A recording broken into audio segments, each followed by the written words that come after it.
Hi, everybody. Put your feet up and settle in for the next 2 hours to enjoy another round of figure skating classics. I'm Debbie Wilkes. Today we'll be featuring the next edition of 87 Skate Canada from Calgary, Alberta, the pre-Olympic event designed as a warm-up for both competitors and organizers for the 88 Olympic Winter Games. But before we begin our look back in history, let me give you some refreshers about the competition. Skate Canada's schedule always falls over the Halloween week, and back then, although some of the fans were also in costume, it was the tricks on the ice that captured everyone's attention. How would competitors use the event to hone their training for the Olympic Games less than 4 months away? With Calgary at an altitude of nearly 4,000 feet, how readily would skaters adapt to the dry air and to the reduction in oxygen? It was a challenge for everyone. In dance, it was the debut of a brand new direction for six-time Canadian champs Tracy Wilson and Rob McCall. The team called their free dance a ragtime ballet, set to the music of Scott Joplin with choreographic assistance from Vanessa Harwood of the National Ballet. The ISU called it brilliant, and for years used that dance as a guideline in educating judges to the details of what makes a great free dance. Johnny Esau, Brian Pokar, and I sat ringside. From the United States, Susan Winn and Joseph Durer. They are in 6th place in the free dance at the halfway mark because the free dance is worth 50% of the marks. The compulsory dance is 30%, the original set pattern dance 20%, but in this free skating portion, 50% of the marks are on the line, and they will go for 4 minutes.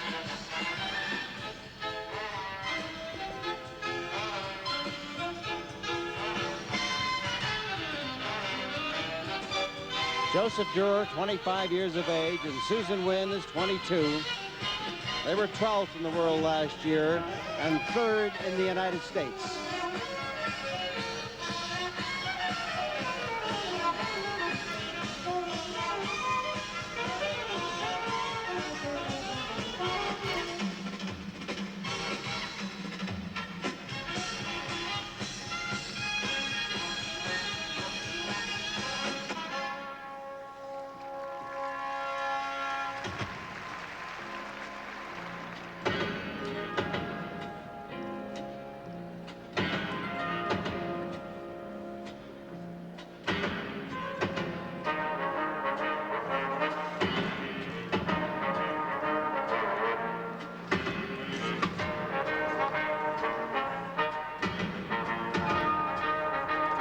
The pairs and the men's and the ladies all suffer. They all pay the price of pain to compete.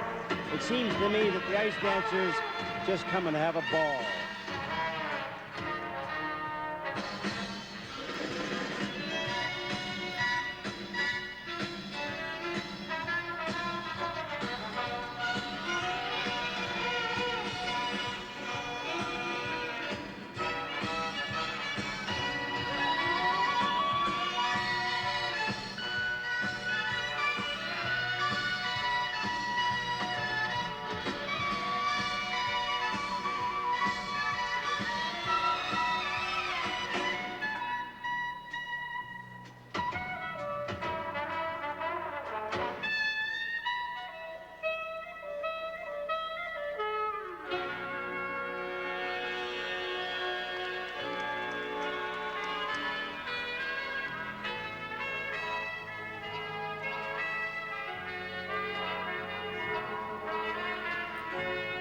This whole section is very reminiscent of the ballroom dancing roots of ice dancing.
for Susan.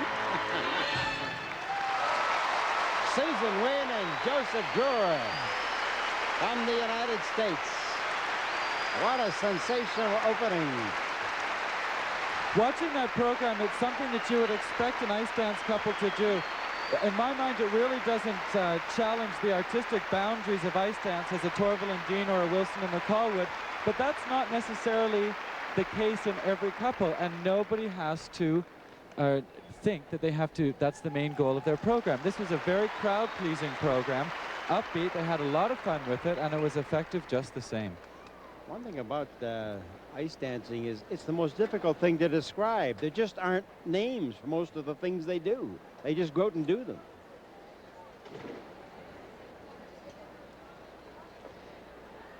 Look at the facial expressions here. They seem to really enjoy it. Whether they did or not, who knows, but they certainly pleased the crowd with this performance.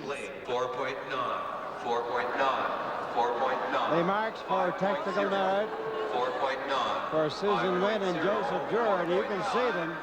They're laughing, but they're just on the outside.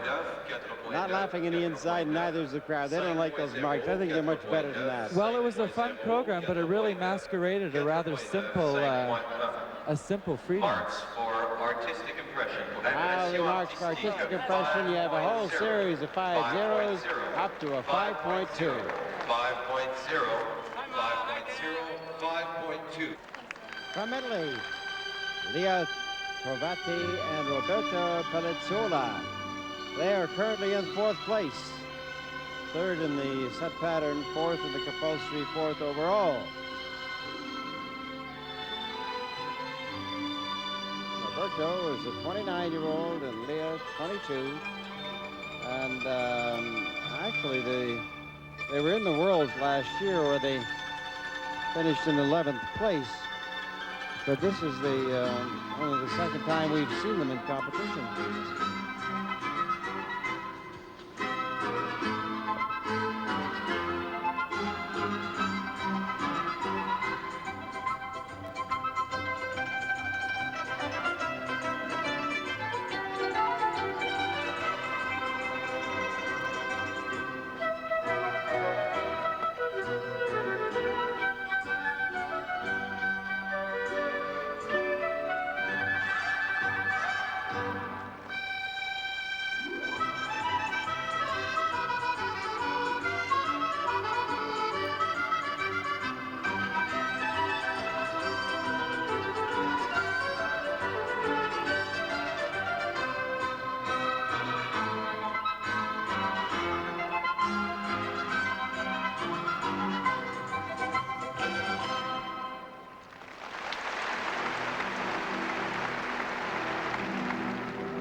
think this is a great showpiece. I don't think it is a free dance. There's a lot of theatrics in it, but in comparison to some of the more superior skaters, it's more like a show program.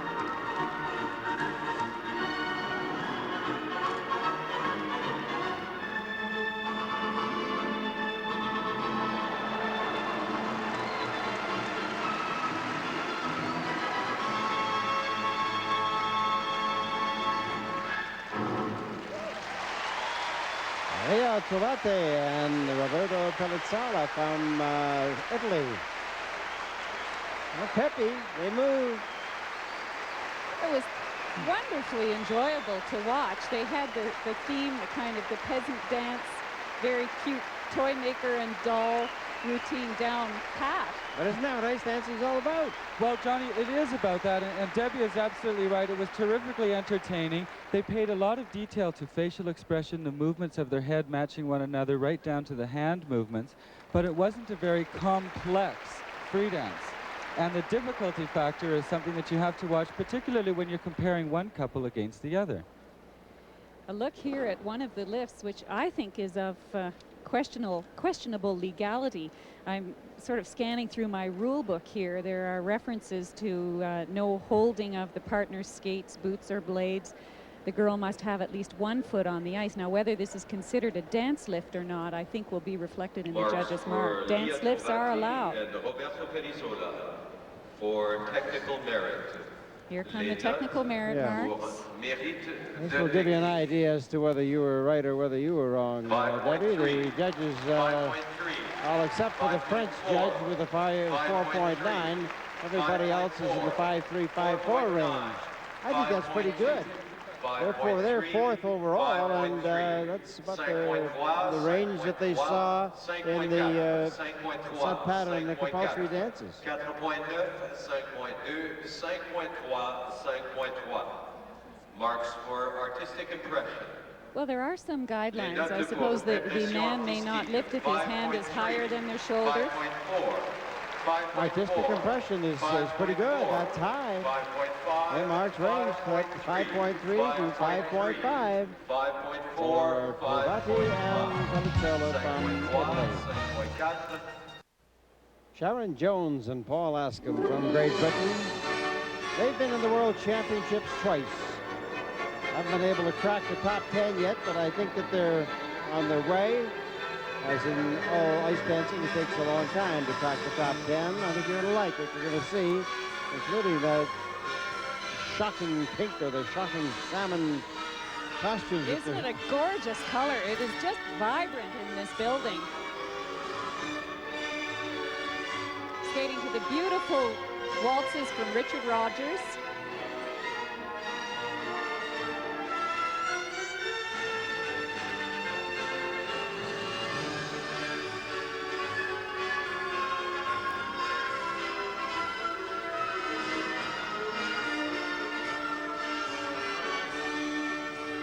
Askham and Jones won their first British ice dance championship as national champions 3 years ago, actually. And we're seeing more and more of them in the various international events, and of course, as I mentioned, twice in the Worlds.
starting to find some of that great tradition of the British dancers who dominated for so many years. And they inherited the title.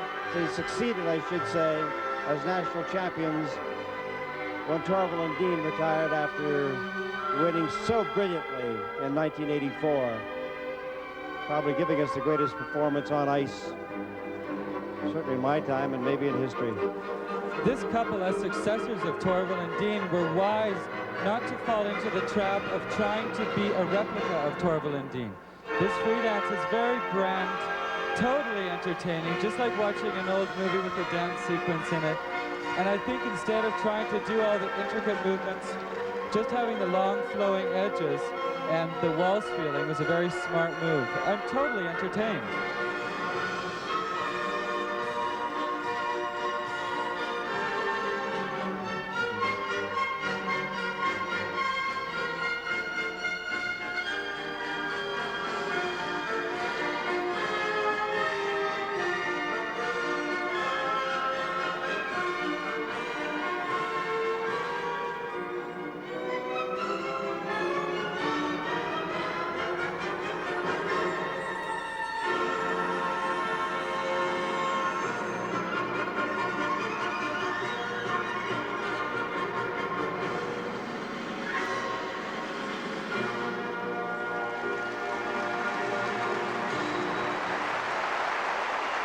Sharon Jones and Paul Askham, champions of Great Britain, coached by Joan Slater, and they ranked 8th in Europe. They were 4th in Skate Canada 2 years ago. Sometimes I wonder whether we shouldn't be considering a new sport in skating, and that is the combination of pair skating and dancing. I mean, what could be more beautiful than this? Certainly the dancers are restricted to the type of lifts they may do, and they are restricted in number. For technical merit. Here's another section of their very beautiful program. Waltzes are really one of my favorites. The fascinating thing about ice dancing is that when you watch one couple versus another, you can't necessarily compare isolated elements. One double axel is better than the other. You have to watch the program as a whole, analyze it, and take the impression of the entire performance. And that's the uniqueness of ice dance. Technical merit on the marks 5.2s to 5.5s. Pretty consistent. 7 judges, as I mentioned, there'll be 9 in the Worlds and there's 9 in the Olympics. Marks for artistic impression. Sort of marks. And here we have them, 5.2 to 5.6s. 5.4, 5.2, 5. Représentant le Canada, Tracy Wilson and Rob McCall.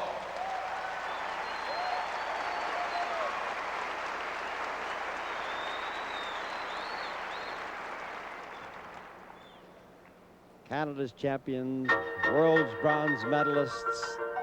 They just won another title for the most unique skating outfits I've ever seen. But it suits their personalities to a T.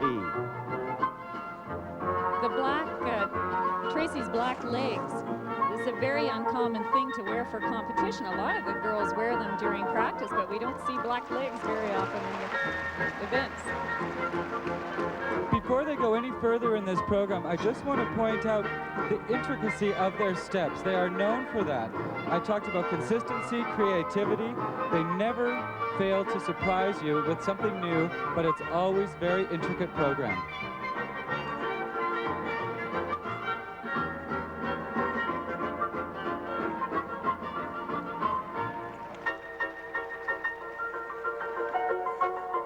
When this dance championship is concluded, we'll then take you right into the live presentation of the exhibitions here at Skate Canada 87.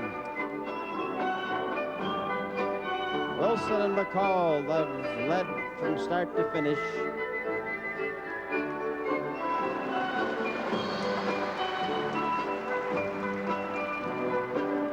The Soviets had designated Klimova and Ponomarenko to compete here, but I think if I could second guess them, they chose not to give Wilson and McCall a chance to catch them in any competition because it might reflect in the Olympics.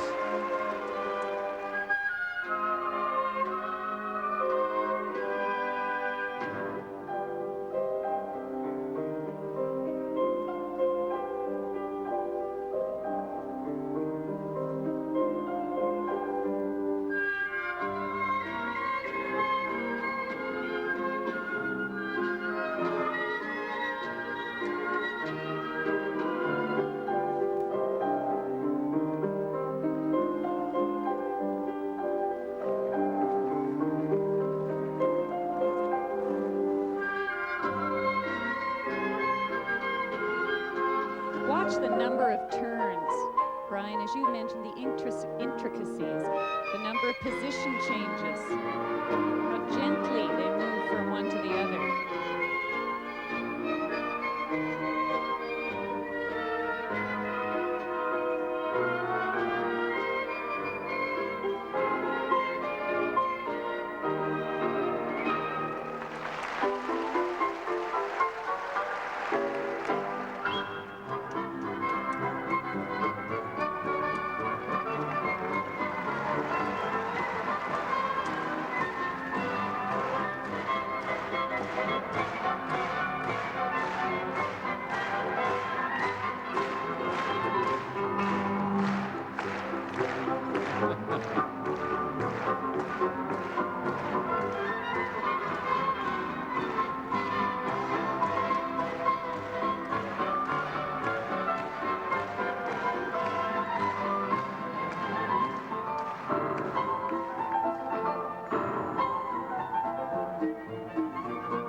This is the first time I've seen this program. It's absolutely charming.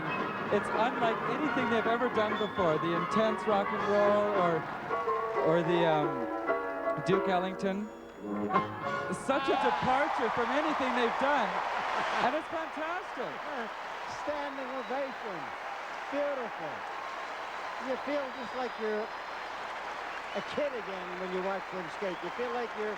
It's like a good time free dance. Did you notice that there was not a sound in the building? Well, I think that everyone was fascinated by watching this. It was so completely distant from what I expected. You know, it was so quiet, I was worried the crowd didn't like it. Oh, you know, sometimes it's more difficult to demand silence from a crowd and attention than it is to accept applause. And Rob McCall for... Here's some of those magic steps. Look at the little bows on Tracy's skates, the detail on the costume. 5.8, 5.7. as we watch them, I can give you the technical merit marks. 5.8, 3 of them, then a 5.7, a 5.9 from the Canadian judge, 5.5, 5.5, 5.6, and a 5.7. That's for technical merit. 5.5, 5.6, 5.7. Mark for artistic impression, for impression artistique. Here we have a 6. 5.8. Artistic impression, a 6 from the Canadian judge. 6.0. 5.6. Bill McLaughlin. How about that? 8, 9, 6, and 6. And 3 7s. Wilson McCall stand up and salute the crowd. 5.7.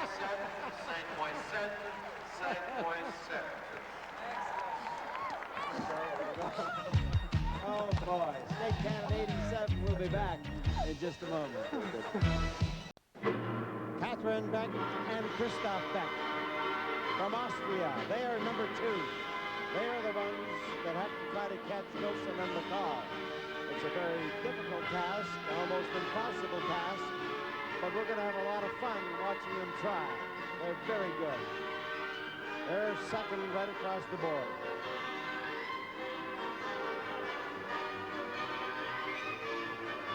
The Beck skating to the Boston Imogen Pop's version of That's Entertainment.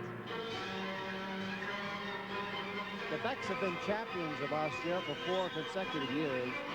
They were 7th in the world in 1986. 9th the year before that.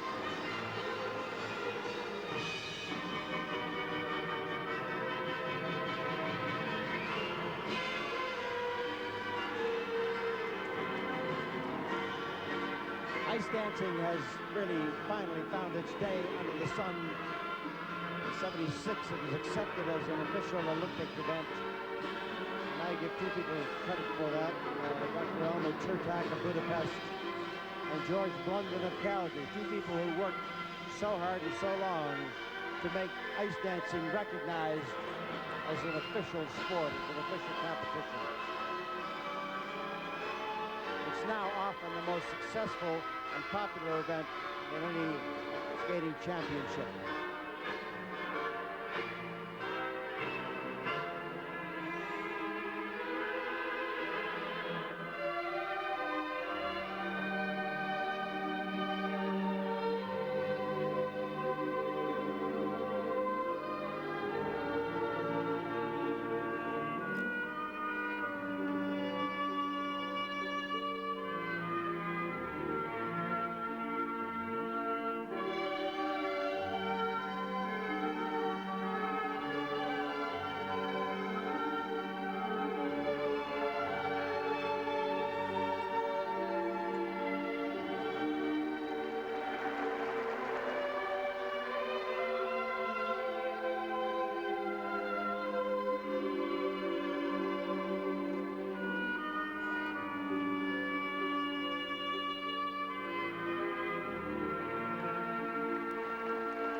So many different ways to skate to send in the clowns.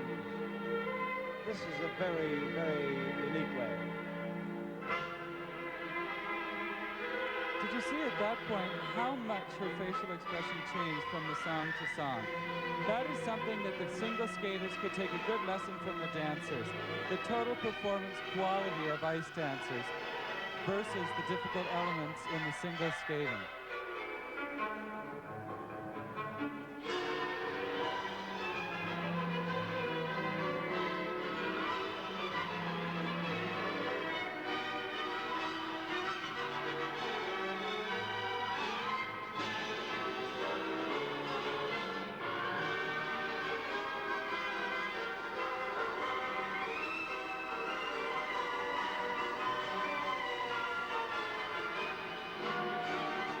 Minister of Sport, Otto Jelinek, is in the audience tonight, and like other all-old pairs dancers, they've given a whole new respect to the ice dancers. Don't you agree, Debbie? I sure do, Joe.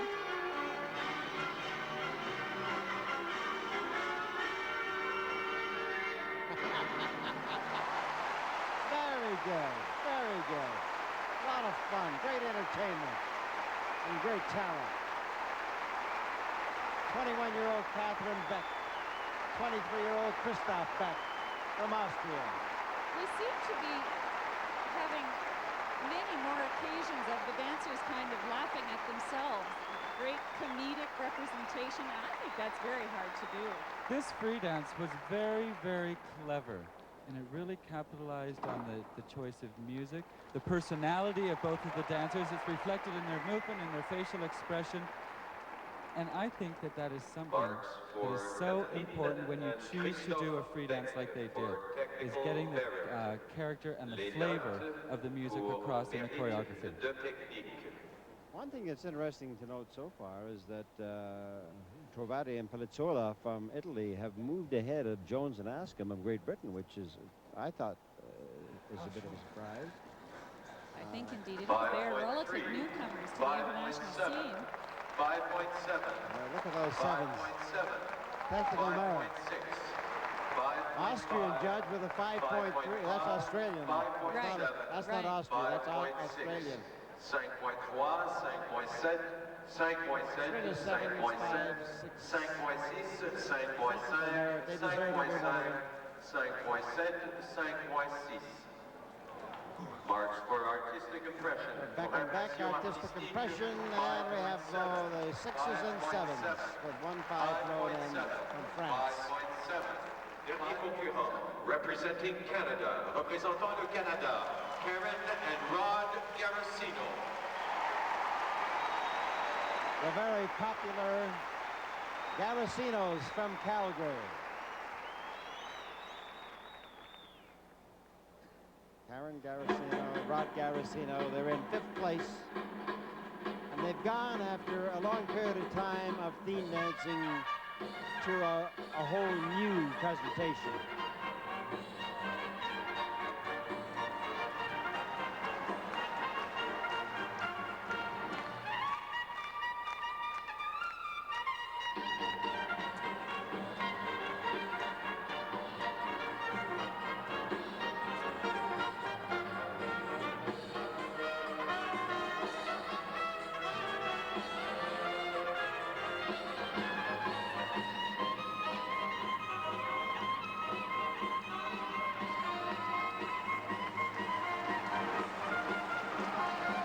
This much better than the themes. Terrific energy. They're really covering the ice.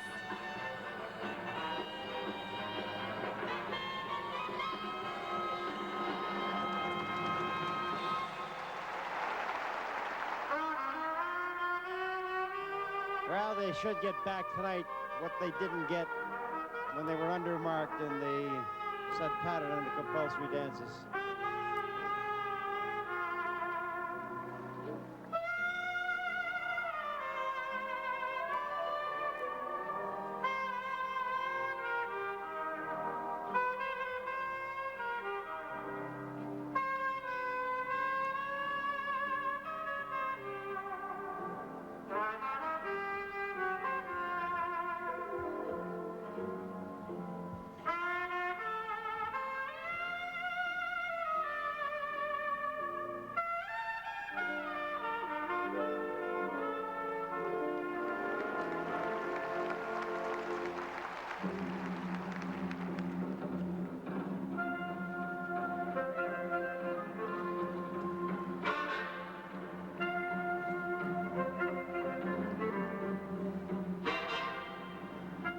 Garossinos have taken a whole new lease on life since going to the Richmond Hill Ice Dance Center, and it's Coach John Briscoe.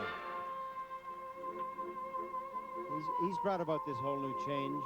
Well, in the last few years, I think that the Garossinos have been victims when just missing the mark when it comes to finding their niche in ice dancing. The Romeo and Juliet in the last couple of programs, the bottom right-hand corner was missing. I think that this approach is the best that they've had since the Romeo and Juliet program.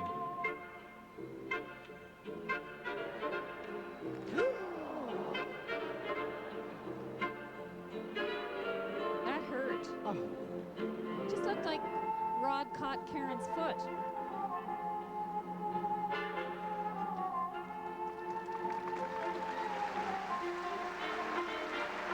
Gee, they've had bad luck here. They had a bad miss on one of the compulsory dances, a trip.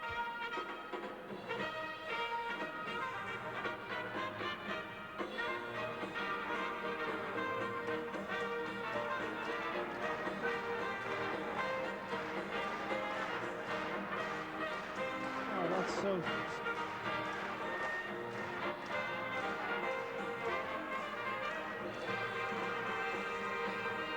See, now you're not going to be able to tell the real worth of that performance.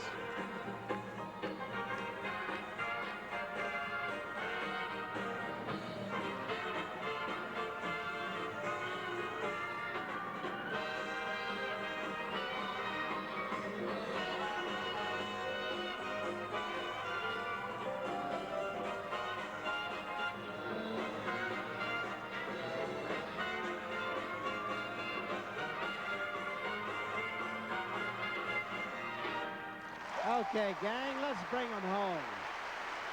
The Garossinos.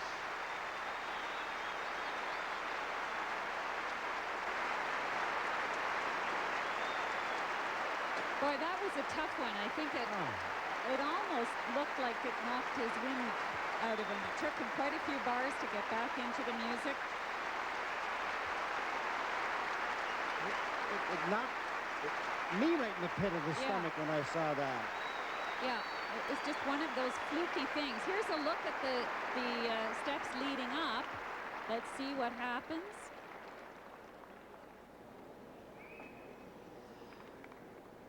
Everything clean. Oh, He caught his own toe. Yeah. Went too high up on the blade and hit the bottom toe peg. But let's for a moment discount the fall and think about the entire program. I think the opening was extremely strong.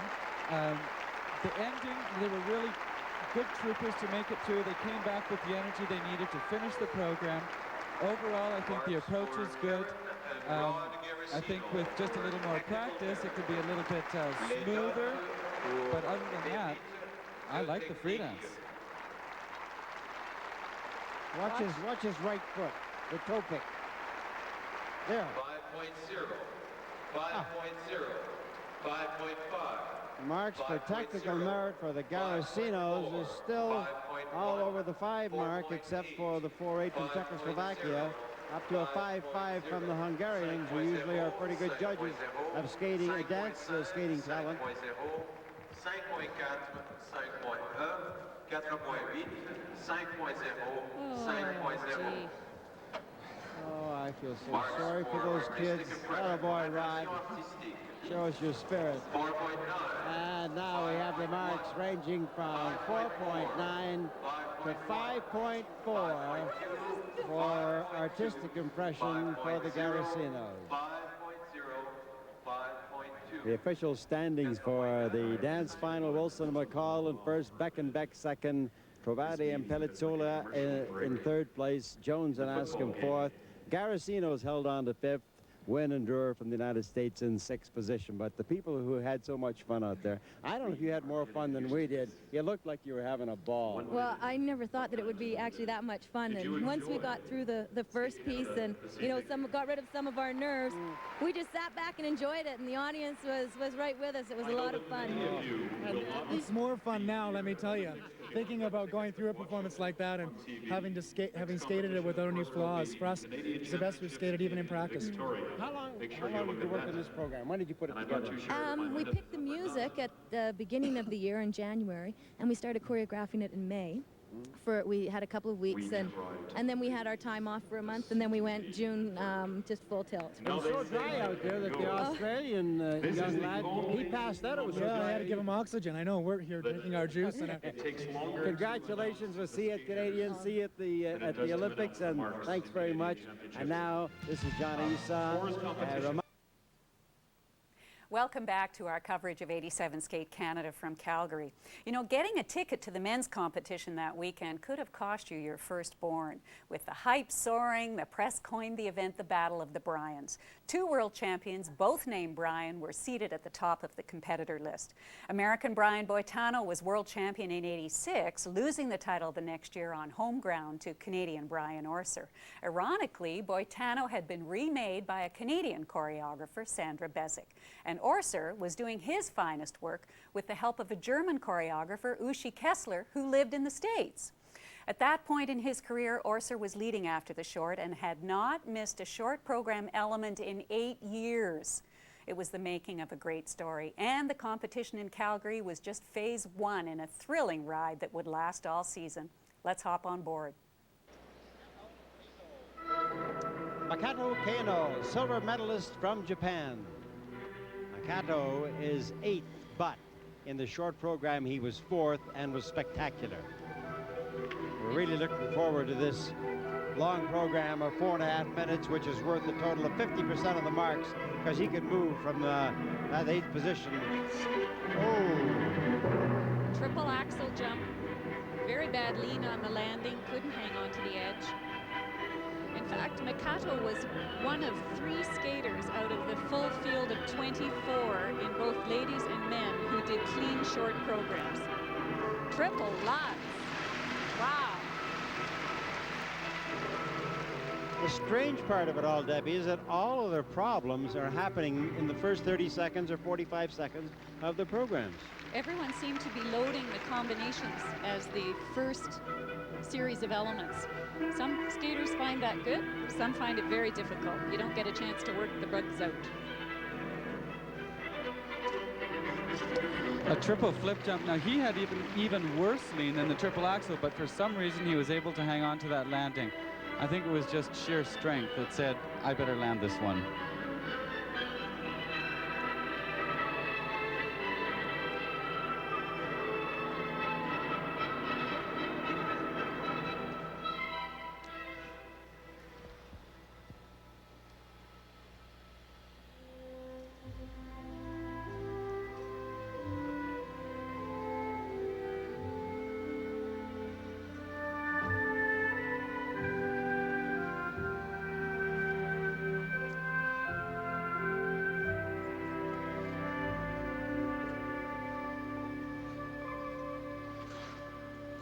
Oh, Triple loop jump. It used to be with triple jumps that we knew they were coming from the preparation. There would be a big long hold. Now the skaters have become so perfect at them. They step into them as easily as any double or even single. 21-year-old Makoto Kano. As a matter of fact, he looks a great deal like Fumio Igarashi and Minoru Sano, great Japanese skaters of the past. Tall, well-built, tough.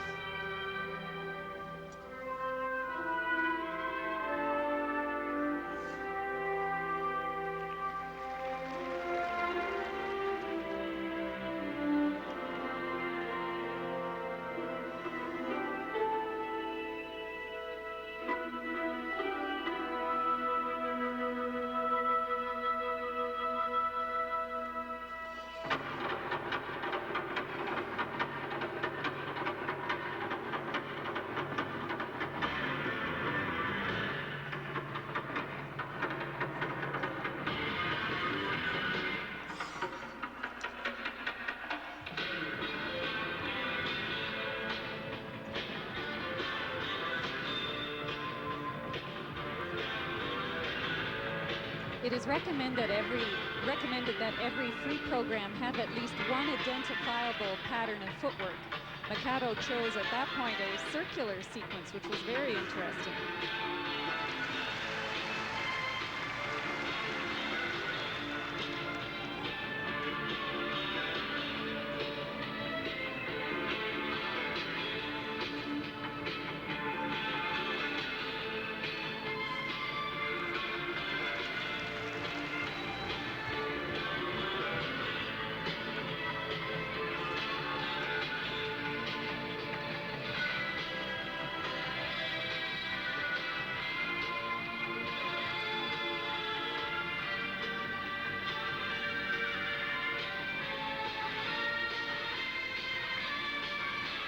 Combination of jumps with the double axel, ending in a double toe loop.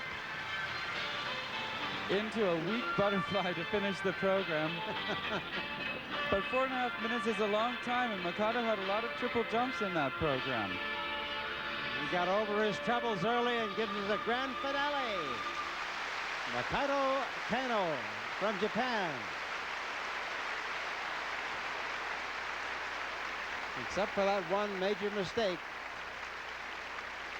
He's 11th in the world, but he's destined to go much higher. One of his best moves, I think, was the flying sit spin. Entered to by an ordinary outside edge, the leg pulls up. There are many variations of this spin. One in the short program was what's called a death drop, the change foot landing on the other foot. But I think the flying sit spin, the one that takeoffs and lands on the same foot, is one that we don't see very often these days. Debbie, you pointed out the circular footwork sequence, and aside from that and perhaps one section in the slow part, it was actually a rather basic program going from jump to jump. But he did have some good jump combinations. Here's one starting with the double axel, half loops, and a tap into a double toe loop. This is at the end of the program at 4.5 minutes, so he held up the strength right to the very end.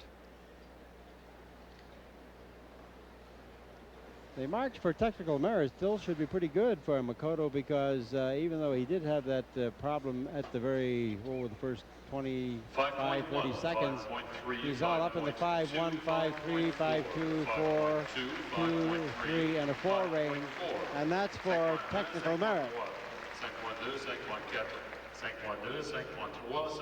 I can't imagine that Swedish mark is wrong. It was a 5. It's a 5.3 that she gave him. The second set of marks range from 5.0 up to 5.3.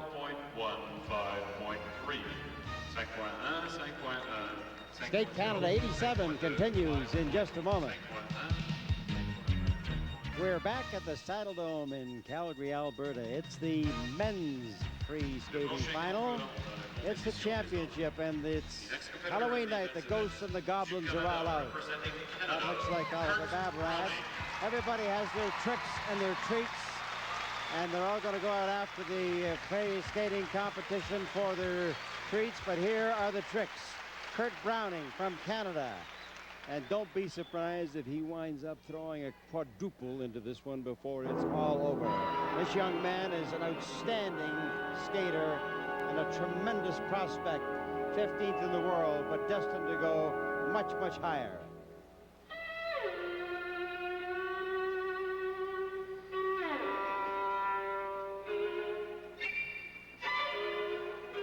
Kurt Browning was 6th in the short program, after 7th in the compulsory figure, so he's 6th overall. And Kurt starts with a triple toe combination. If that's any indication, there's some good skating to come in this program. You know, this is the same program that Kurt used last year. He started working on a new program. He was working up to it. He didn't like it and went back to the old one. Here's the triple axel. Whoa, wow! He was leaning so far out of the circle, I couldn't imagine he was going to land it. Yet he did. Where there's a will, there's a way.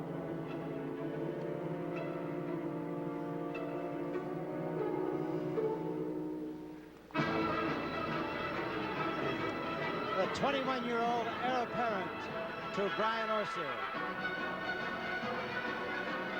Orser hoping to win gold in the Olympics, in the world, and then we'll hang him up and go into the professional side of skating.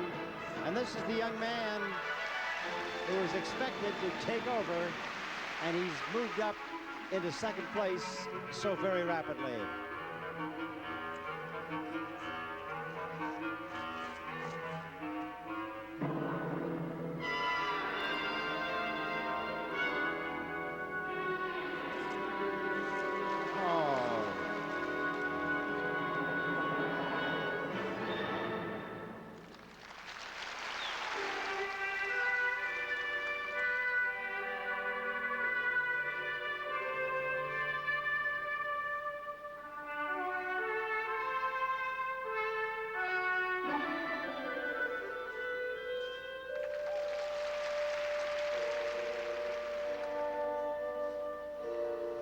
He had planned at least 6 triples in his program, and then if he felt good at the end, he may throw in the quadruple.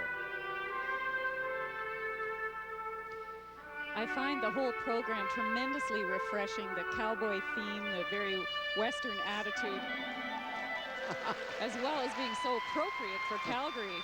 It's wonderful to watch.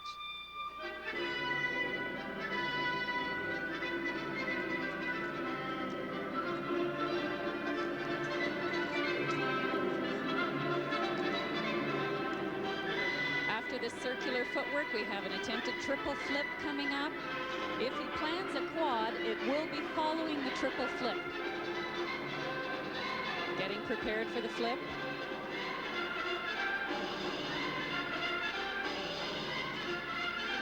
He got it. Now this is the point we have to watch for. If the quad's going to happen, it's coming up shortly. Watch his face. This kid is one of the most wonderful personalities you'd ever watch.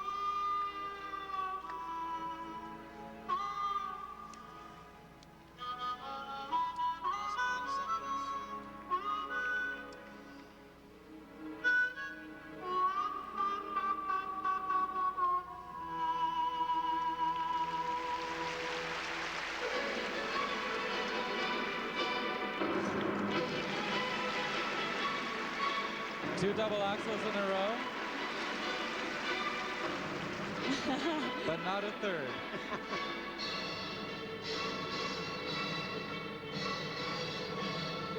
4 minutes and 6 seconds gone into Kurt Browning's program. Here's where it might be.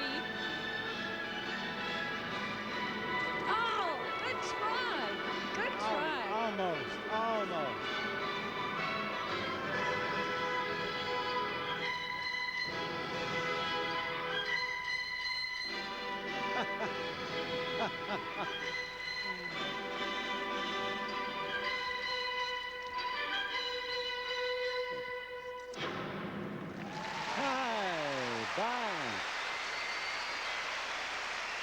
Kurt Browning. Well, he's a game guy. That was a very dangerous decision, I think, to put the quad so late in the program at the 4:15 mark. That takes a lot of guts, but he did have a good program. He did the triple axel, he missed the triple lutz, but he did the flip, the loop, salco, toe loop. There's not many more to do than that. Well, I think that the decision to put the quad so late was a good one in a sense. If you make the mistake on the quad early in the program, it could affect the outcome of all the remaining triple jumps.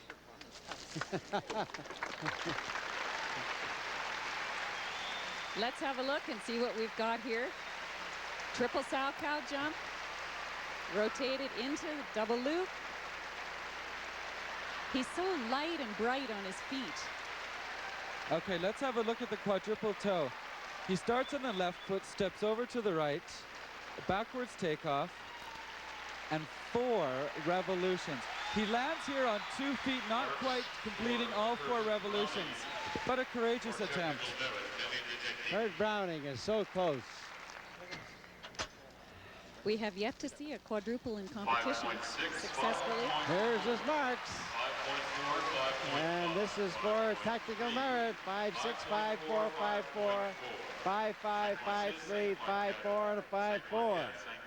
Remember, he was in 6th place. Marks for artistic impression. Now artistic impression. 5.7. And these will range from a 5.3 up to a 5.7 for artistic impression. 5.5. Skate Canada, 1987.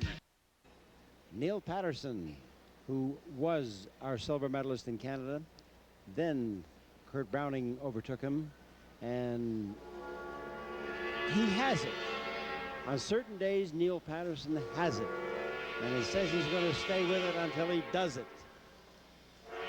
Johnny, I think something we're seeing here at Skate Canada is a new kind of maturity. He's more aware of the audience, using it, drawing energy from them.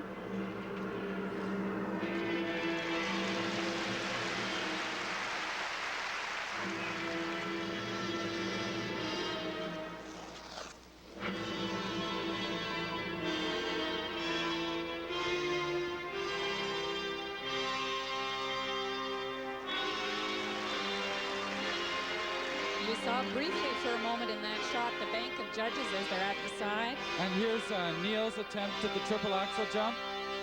Oh, just over-rotated. I don't think his legs were close enough together, tight enough in the rotating position. Every single man in this top flight attempts a triple axel, at least one in their long program. I think Boitano and Orser are doing 2.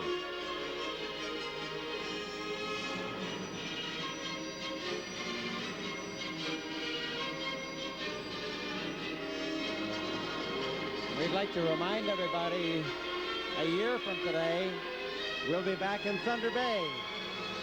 That's Skate Canada 1988.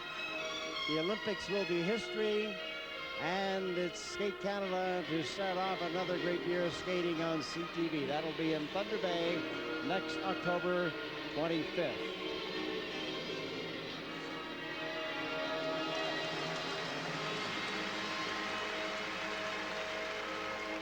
'23-year-old Neil Paterson, coached by his brother Gary from North Vancouver.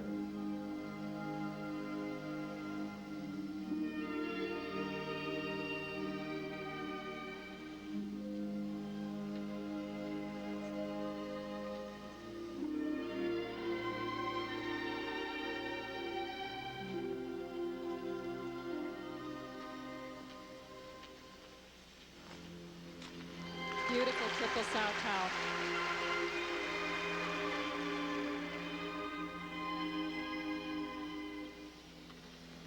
The music, Claire de Lune.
Double toe combination. In the warm-up, he was practicing a double toe, triple toe combination. I think that's where it was meant to be.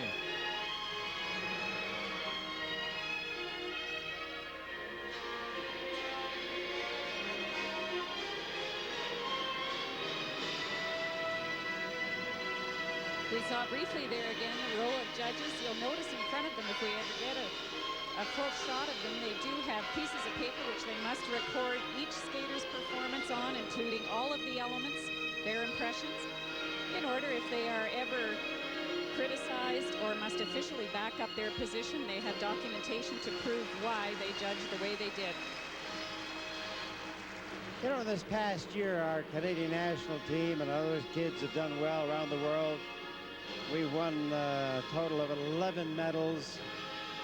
5 gold, 2 silver, 4 bronze. These are in international events.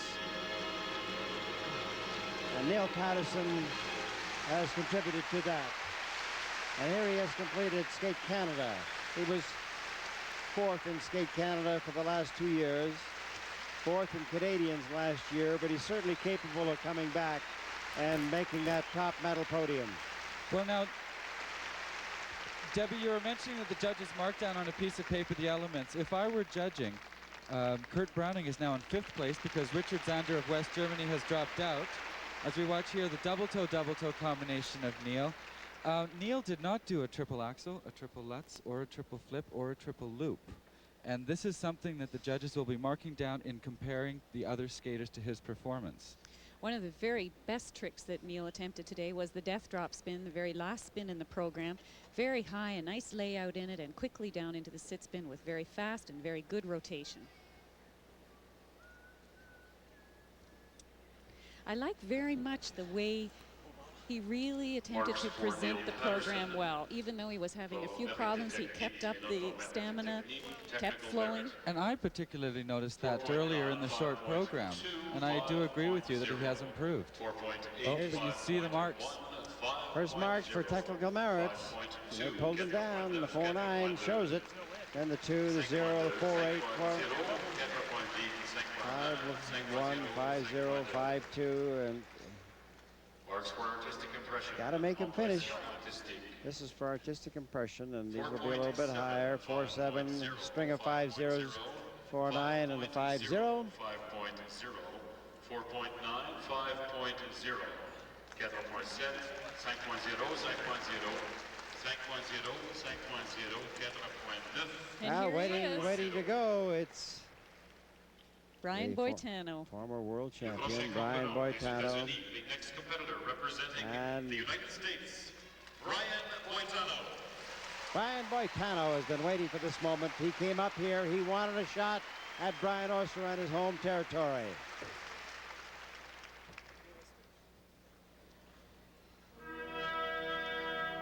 Brian Boitano won the World Championship in Geneva, lost it at home, wanted a crack at the Olympic ice and the world champion once more before the Olympics in February.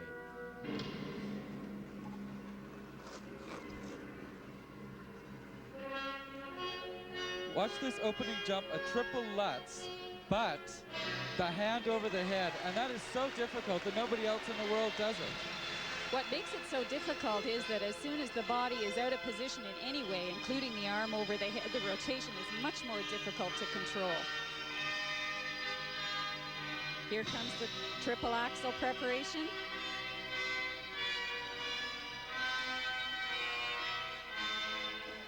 Wow, that was a beautiful triple axel. The flow coming out, incredible.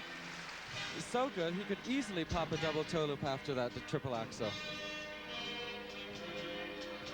24-year-old Brian Boitano from Sunnyvale, California.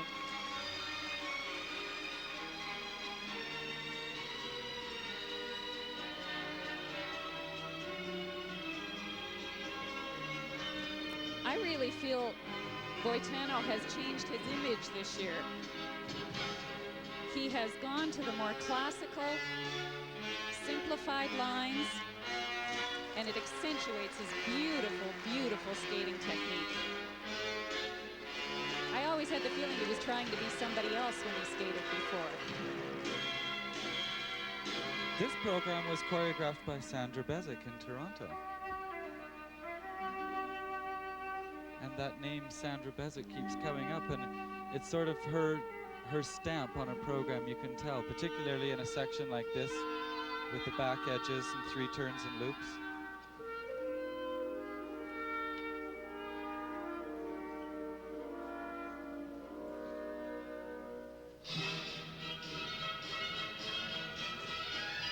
And there she is, Sandra Bezic, his choreographer. A triple flip, triple toe loop combination. This is amazing. He's hot.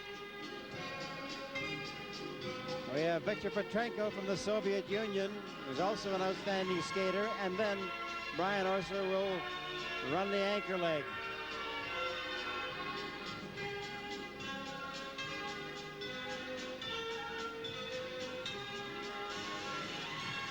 He hasn't come really close to making a mistake yet.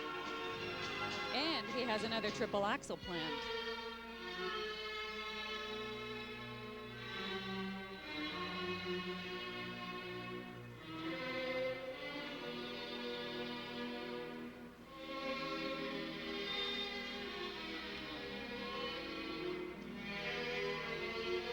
What a beautiful section. Beautiful edges.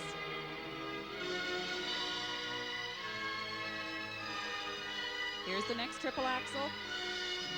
Single.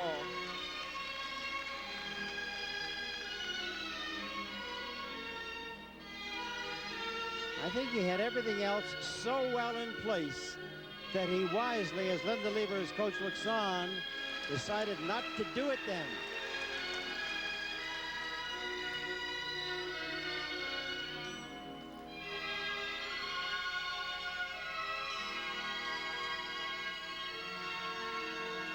Watch the duration of this spread eagle. It's magnificent. Smaller and smaller circles. 30 seconds to go.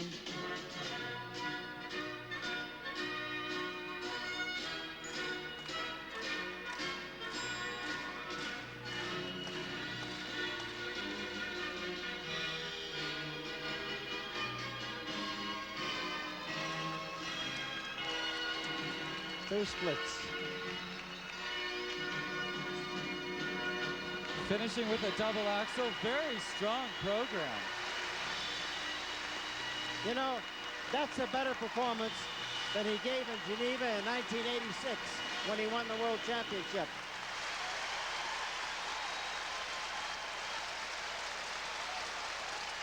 That's better than 86.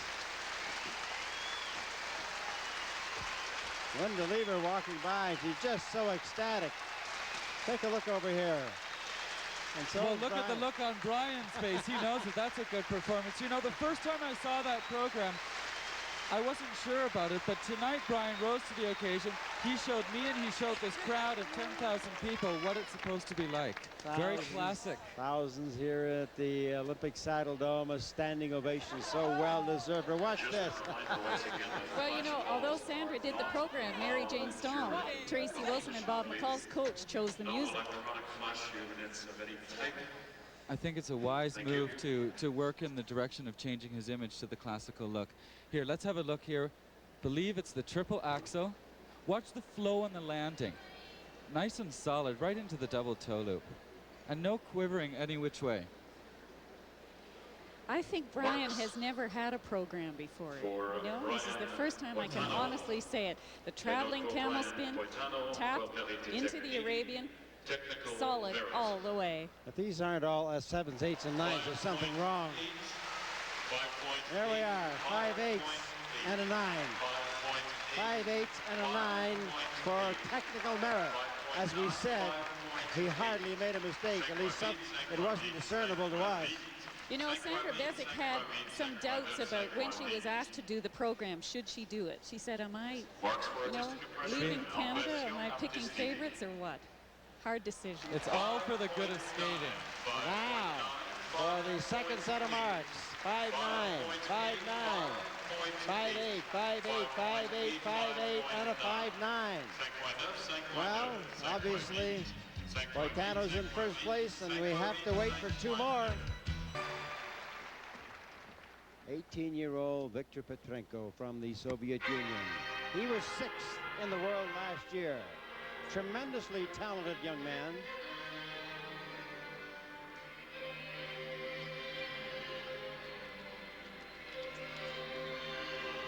Coming up, his attempted triple axel. Setting up. Fell out of it slightly. The leg didn't get back to land. There was no flow to exit.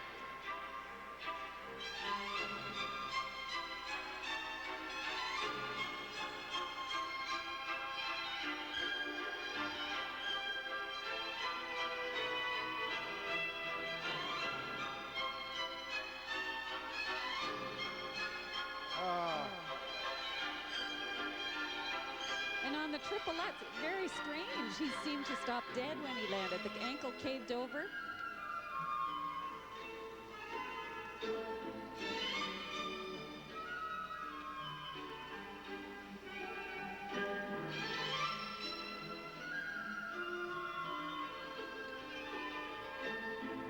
Ever since Victor won the World Junior Championship back in 1984, he went right into the Worlds, and in 85 he was 9th, in 86 he was 5th, in 87 he was 6th, but he would have nights like this, and there's absolutely no explanation for that kind of a night. A night like this is every skater's nightmare, and believe me, I've had one where I've fallen over 4 times in the first minute of the program. And it's like a child when they learn to walk. You just have to stop them for 30 seconds, get their balance back, and go in again. As you see his coach looking on with a concerned look. Galina Zemskaya is looking on, and she's not very happy with what she sees, but at this point it's too late. In the short program, he was 3rd and looked real good, a good 3rd. Oh, he can be brilliant.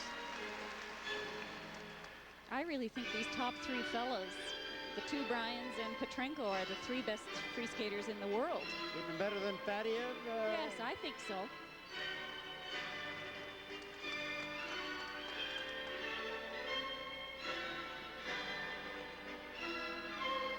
There's a look at his coach, and she's very grim at the moment.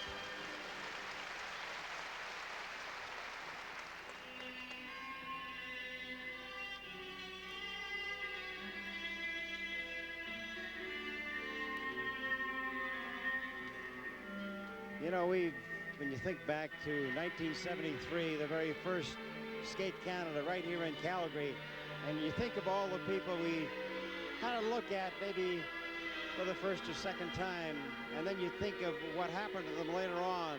Most of them came here to win at Skate Canada, eventually to win at Skate Canada, and eventually to become world champions.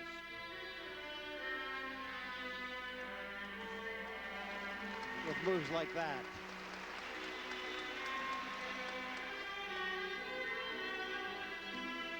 Petrenko is also a very good figures skater. He is generally always up close to the top. Interesting move with the traveling split.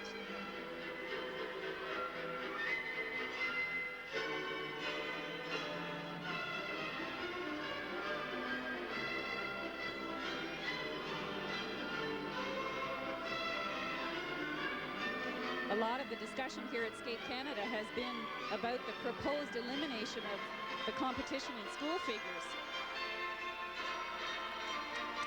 Lots of meat to that argument. You know, again, early in the program was where most of his problems occurred. I was talking to Kerry Leach, who was coaching Paul Robinson, the singles skater from Great Britain, and he said, next time I'm going to take him outside, run him up and down the parking lot till he's out of breath, then let him come in and start his program, and bring him back down to earth for the beginning.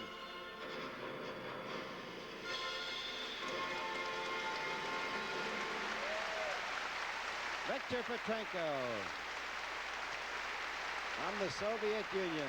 Well, at this point, Kurt Browning is second in the long program, and I dare say that Victor's third place is in jeopardy at the moment, because if Browning remains in second place, and if Petrenko goes below Paterson in the long program, Browning could move up into third. This is a hard point for every skater and every coach when you finally meet again. Here's a look at that very unusual traveling split. Watch this. He goes right down. The muscle control is amazing. He broke a little bit with the upper part of the body. Here's a look close up with the skates as they go down.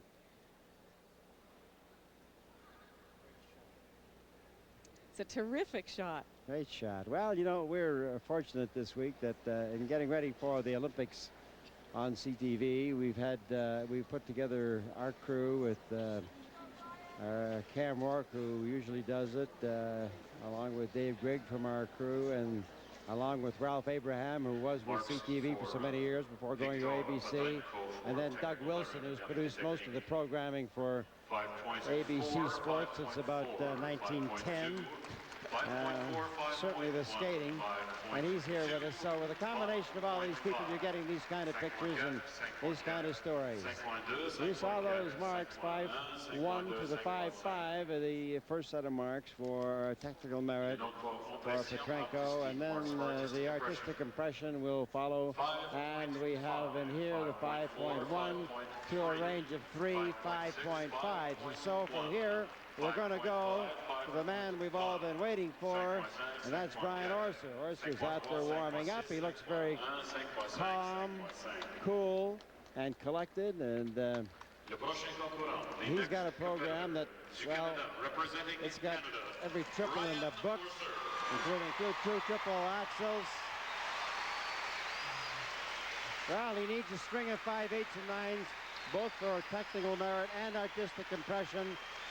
He already has the lead, remember, because he won all three figures. He won the figures, he won the short program, and therefore he's in first place ahead of Brian Boitano. But Boitano was outstanding. And whoever wins the long program will win this competition, and so Orser really can't afford to make a mistake.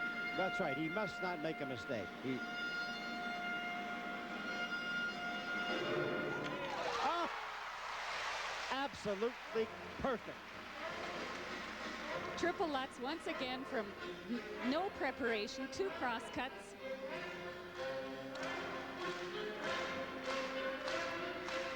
Boy, has he ever learned to work that audience.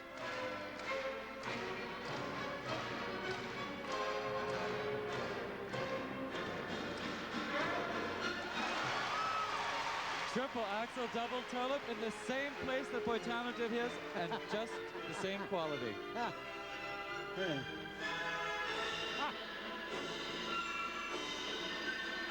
His concentration is amazing. When he's skating, it's as if he is that beat of music. So lyrical. The music, by the way, is The Bolt. I think it's very Olympic sounding.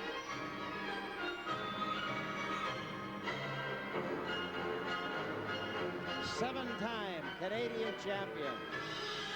three-time world silver medalist, Olympic silver medalist, and last year, the world gold medalist. That's the double flip jump. He's been having problem with that all week here at Skate Canada. He chose to do a double instead of a triple, but comes back with a triple salchow double loop combination. The back camel on a forward inside edge. Well, you know, this music he found 4 years ago. He liked it so much, he said, I'm going to put this away until 1988, because that's going to be my year, and he's finally unveiled it.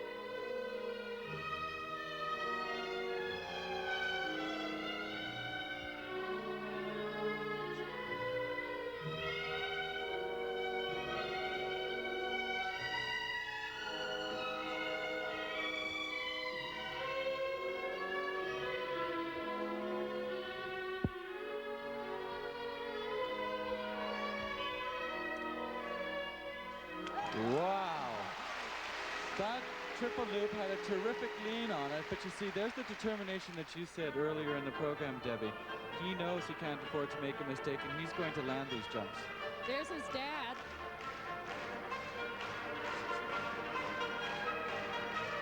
And his sister. But I know where his mother is. She's out in the parking lot. She can't stand to be there watching when he's competing. We're at the 3-minute mark. A minute and a half to go for Brian Orser.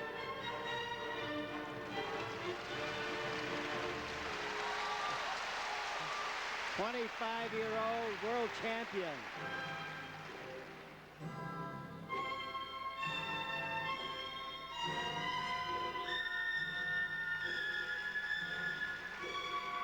And there are the grandparents. Boy, half the audience are Orsers. I was talking to Butch Orser, and they were asking me if I knew of a place that could hold 14 of them for Olympics. So they're all planning to come up. Here's the second triple axel. Oh, a double. That's all right. No problem.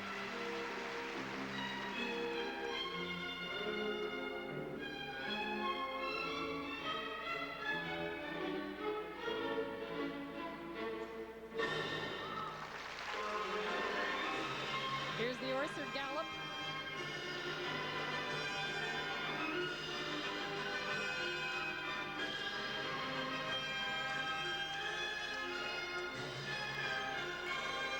Coming into the final splits.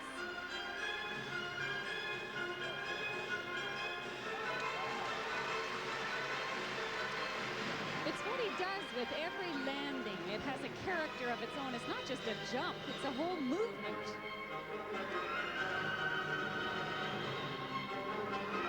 And triple toe from no speed at all. He has not made a mistake. He has not made a mistake. And a large crowd here at the Olympic Saddle Dome give him a resounding standing ovation.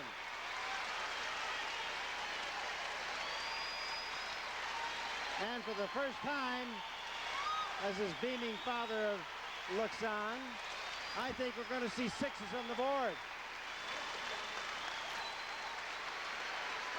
His grandfather is crying. You can see that. Of course, there are not too many dry eyes at this end either.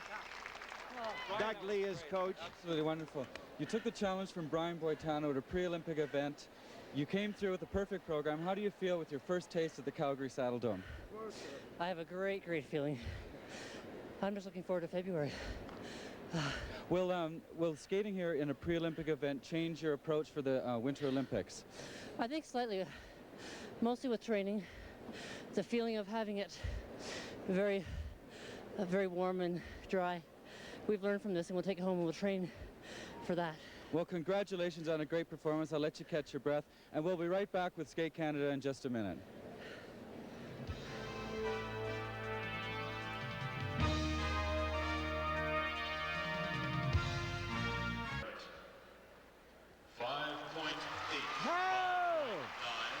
There they are for for technical merit, 5.8, 5.9. 3.58, a 5.9 for the Soviet judge, and a 5.8 from the American judge. Well, you know, he almost smiled. Every single mark was well deserved.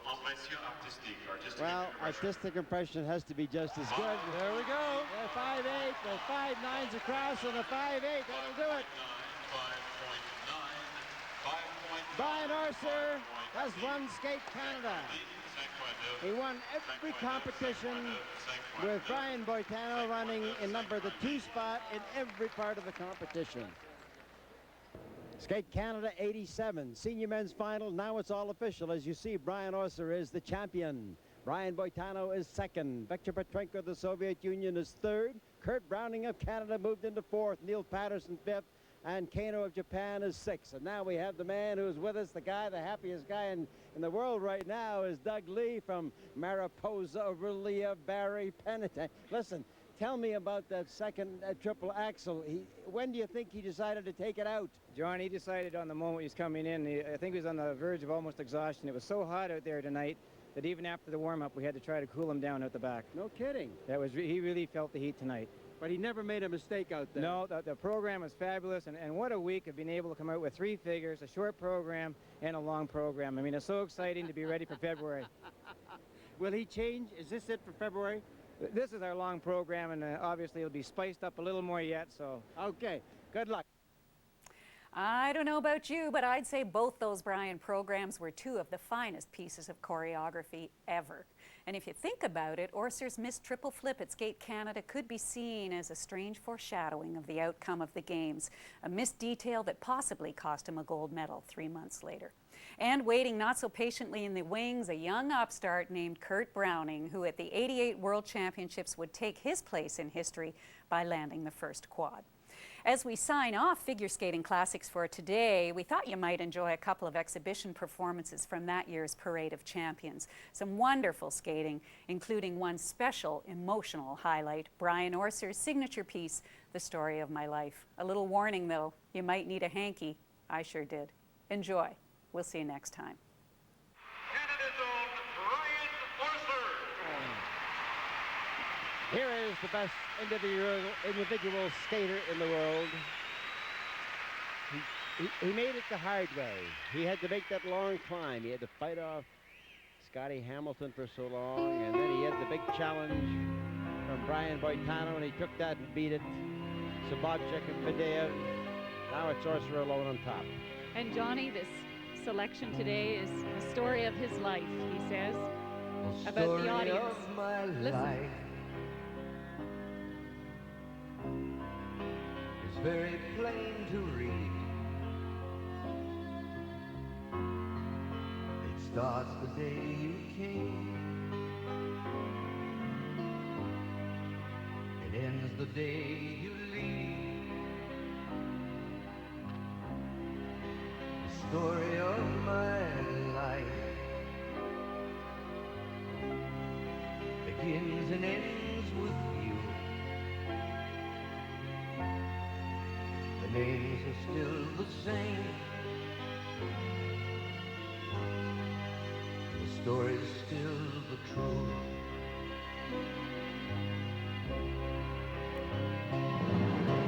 I wasn't wrong. You found me waiting, maybe you're wrong. I was afraid that somehow I never could be the man that you wanted of me. You're the story of my life, and every word is true. Each chapter sings your name. Each page begins with you. It's the story of our time, and never letting go. And If I die today, I wanted you to know.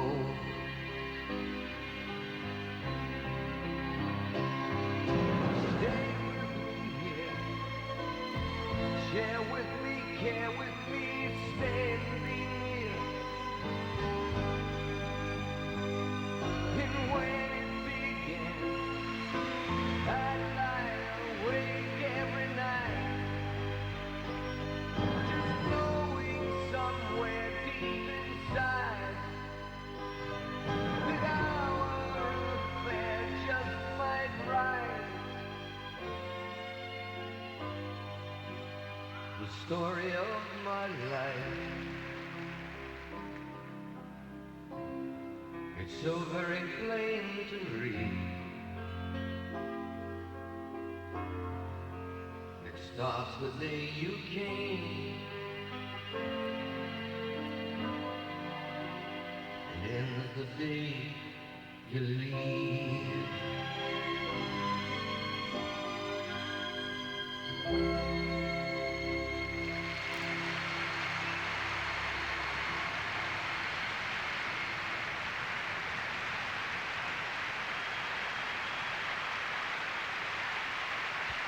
Brian, I am a mess. It's so typical of Brian Orser. Most other champions skate their number and talk about how wonderful they are. And he skates and thanks the audience for who he is. well, I know that all the moist eyes here at our desk, only 3 out of 16,000. Bronze medalists in the Worlds How this year, fantastic he was. and gold medalists at Skate Canada '87. And he's Ladies and Canadian. gentlemen, Tracy Wilson and Rob McCall. He is a credit to our country and to the sport of figure skating. And so is this next wonderful pair. Tracy Wilson and Rob McCall. What a combination. What talent. What dedication.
And here comes classic Wilson and McCall.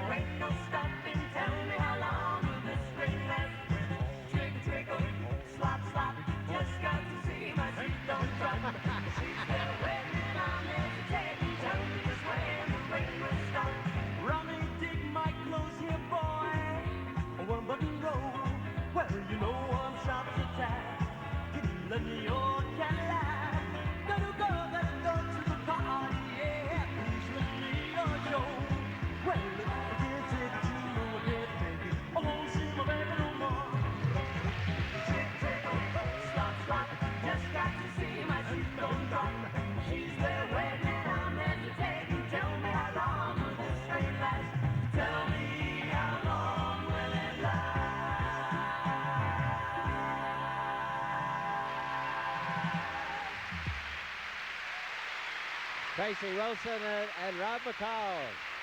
And we'll have some encores for you in a moment.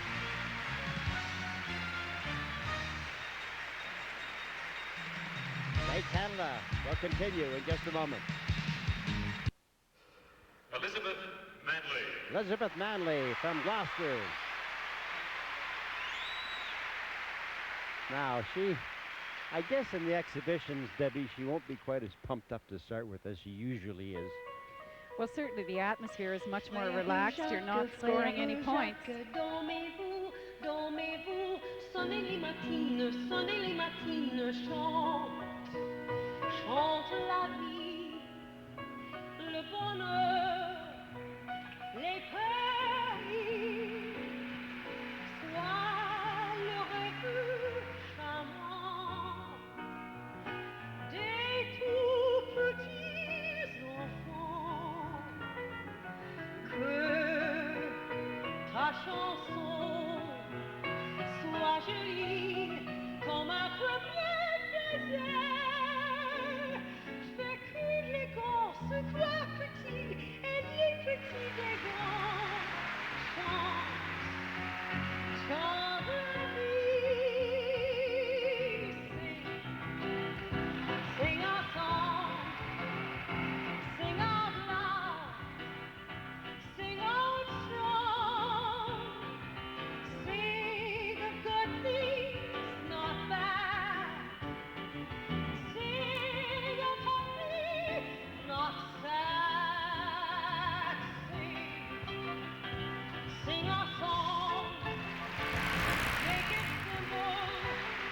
Well, for all you folks who want to see more of Elizabeth Manley, especially out there on the West Coast, it's Victoria, the Canadian Championships, January the 22nd, and all the rest of the Canadians will be there too, the Canadian Senior, Canadian Junior, Canadian Novice, and it's always a good competition in Victoria. The Canadians themselves are always exciting. This is the product of that long climb from a long way down all the way to the top.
Right out of Disney. What a great program for Liz. You know, she really knows how to turn the charm on and really use the appeal with the audience to pull them into the performance. She really has come a long way, and in Skate Canada this year, she really did prove that she is a contender for the gold medal. Well, she has it. It's a question of putting it all together on one day. You have to harness that energy, I think. It's the bubbly personality.